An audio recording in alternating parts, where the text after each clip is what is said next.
नमस्कार मित्रांनो, तूही रे माझा मितवा या मालिकेच्या पुढील भागात आपल्याला पाहायला मिळणार आहे. अर्णव हा मनातल्या मनात म्हणत असतो की त्या मिस इंदोरचा एवढा विचार मी कशाला बरं करतोय, आणि मी जसं मिस इंदोरला मिस करतोय तसं ती मिस इंदोर देखील करत असेल का मला, असा त्याला प्रश्न पडतो.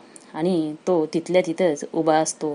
काय बोलावं हे काहीच कळत नाही. इकडे नम्रता ही ईश्वरीला बोलते की ईश्वरी, तुला अर्णव सरांची खूप आठवण येते ना, तुला त्यांच्याशिवाय करमतच नाहीये ना, तुला त्यांची खूपच आठवण आलेली दिसते, त्यामुळे हे सगळं घडतंय बरोबर ना, असं म्हणून नम्रता मनातल्या मनात खुश असते. ईश्वरीला अर्णवची आठवण येते आहे म्हणून.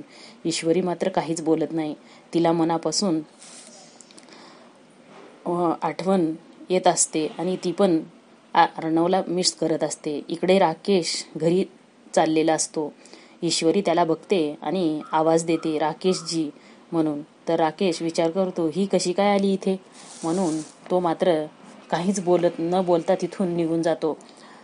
पटापटा निघून चाललेला असतो. त्याच्या कपड्याला धूळ लागलेली असते, माती लागलेली असते.